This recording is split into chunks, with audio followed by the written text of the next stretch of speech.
Father, and no one knows the Son except the Father, and no one knows the Father except the Son, and anyone to whom the Son chooses to reveal him. Come to me, all you that are weary and carrying heavy burdens, and I will give you rest. Take my yoke upon you and learn from me, and I am gentle and humble in heart, and you will find rest for your souls. For my yoke is easy and my burden is light. The word of God for the people of God.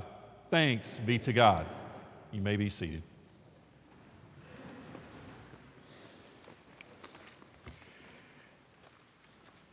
Shortly after I was ordained and entered the ministry, I was appointed to the Sharp Memorial United Methodist Church.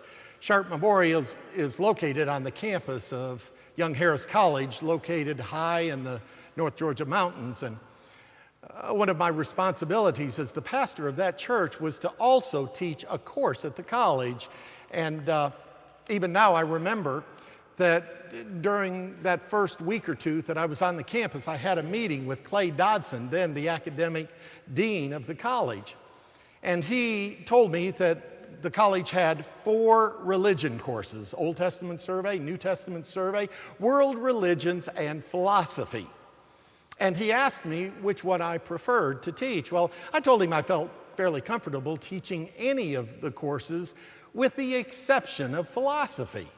And I explained to him that all through seminary, all through college, I had only had one course in philosophy. So it was probably best to steer clear of that one. Anybody want to guess what course I was assigned to teach? As Clay Dodson explained it to me, he said one of the best ways to learn a subject is to have to teach it, and that proved true for me. To add to the challenge, I was assigned to teach that course at 8 o'clock in the morning. Who teaches philosophy at 8 o'clock in the morning? Well, apparently, I did. I remember one morning, I was running just a little bit late for the class. I was trying to get everything prepared at the house before I went down the hill. Our parsonage was located just above the church, and I was running around the house trying to get everything together. I was racing from room to room and hurrying up and down the stairs to and from my study to make sure that I had my books and my notes and everything that I would need. And our then 2.5-year-old daughter, Catherine, was running around. Her legs were just flying as she was trying to keep up with me. And then one time, as I was about to head up the stairs, one more time, I got about 2 stairs up the flight. All of a sudden, Catherine stopped me, and this is what she said. She said, "Daddy, Daddy, stop. Carry me. I'm too heavy for myself." Let me ask you a question. Have you ever felt too heavy for yourself? And by that I mean, have the pressures and the burdens of life ever become so heavy for you that you almost felt overwhelmed by them? It can sometimes happen, can it? Because we all face pressures and burdens of one kind or another at one time or another. Maybe right now, you're feeling the pressure of some work-related issue. Ever had an employer who weighed you down with all kinds of heavy responsibilities? Even though we didn't actually read this in our scripture lessons this morning, the Old Testament lesson for the lectionary for this week has Abraham sending his servant out in search of a wife for his son Isaac. Now, how would you like that responsibility?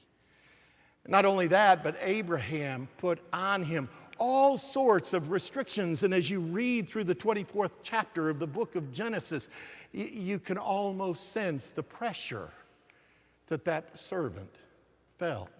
Maybe that's it. Maybe you're feeling weighed down by a sense of guilt over some mistake or failure. There is always a distance, isn't there, between who we really are and who we want to be. The Apostle Paul understood this, didn't he? In that lesson that was read a moment ago, he said, "I don't do the things that I want to do.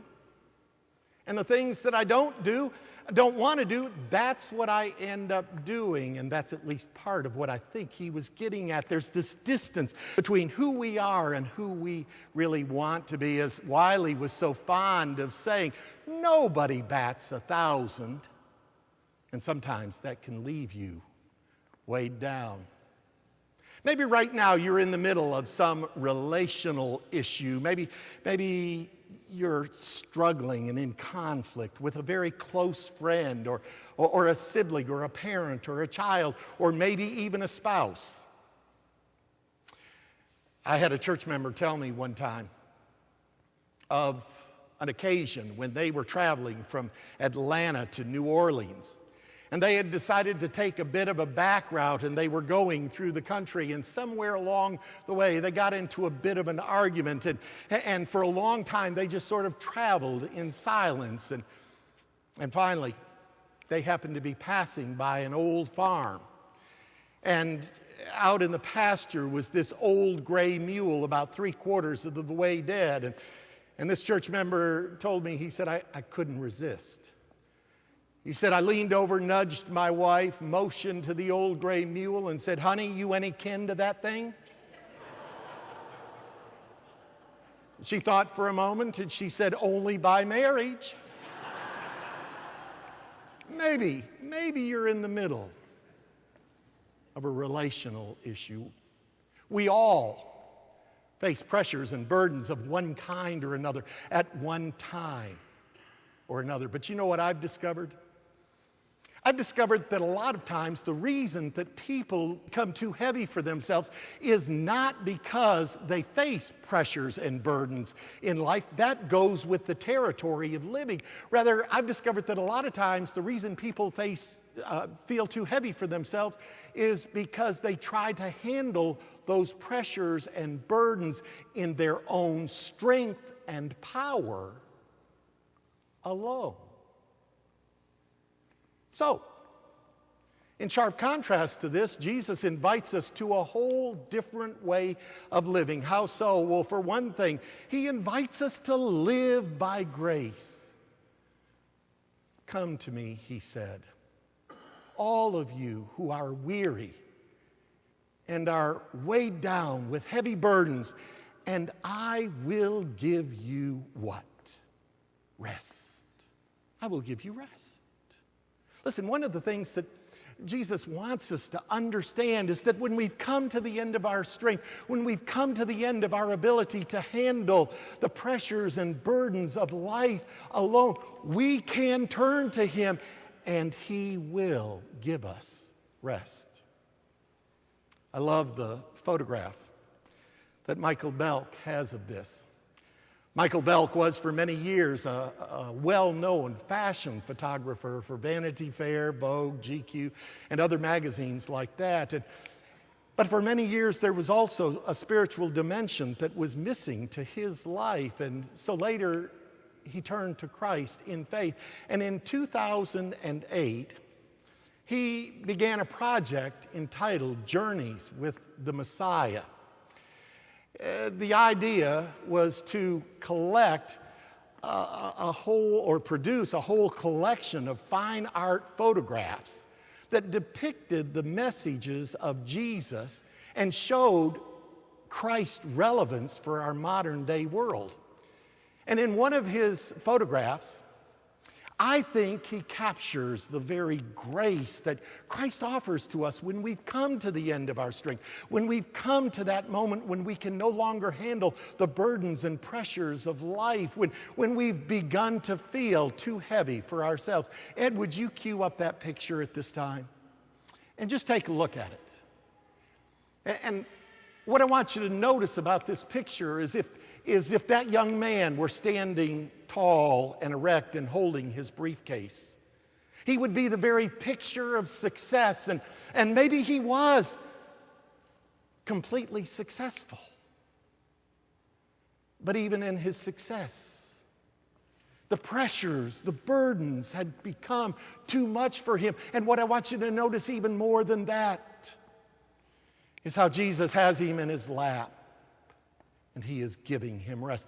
The good news that Christ offers and that Michael depicts in this picture is that we can turn to Christ, and there we can find rest. Thank you, Ed. But you know, the more I've wrestled with this passage this week, the more I've begun to sense that Jesus was actually trying to get us to see something else.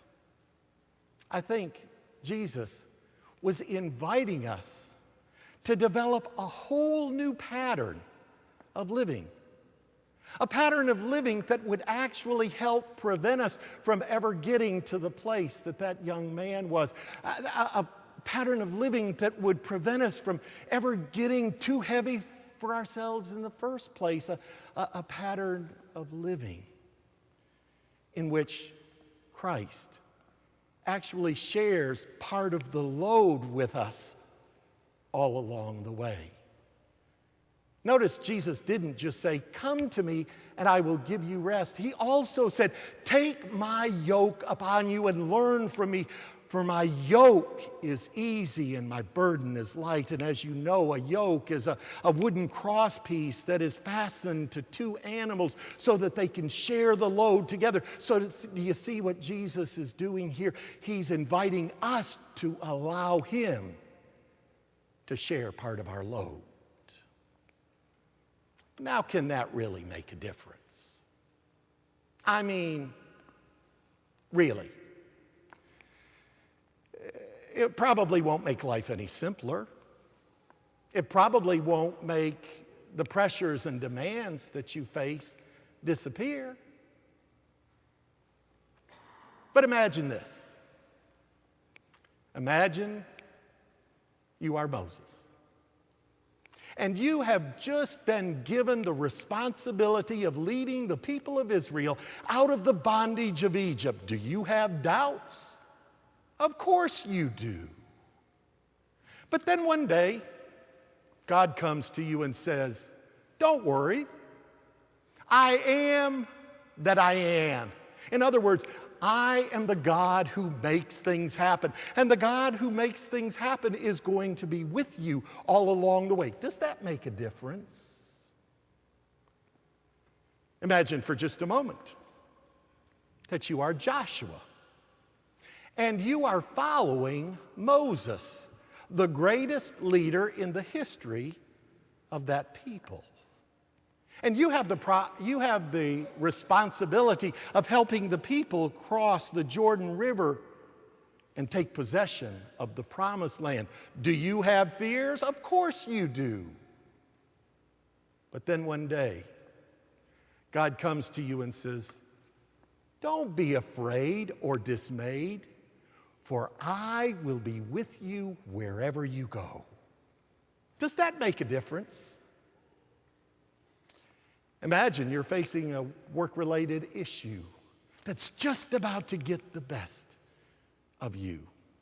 Or that you've just come face to face with that distance between who you are and who you really want to be. Or you're in the middle of a relational conflict that is hurting you to the very core of your being. Are you beginning to feel too heavy for yourself? Probably.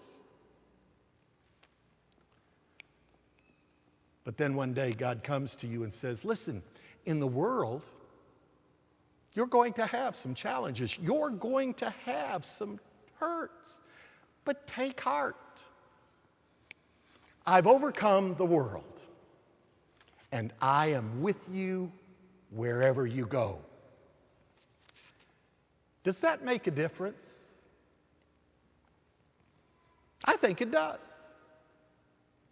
Especially if you're willing to accept Christ's invitation to live by grace and allow him to share part of the load.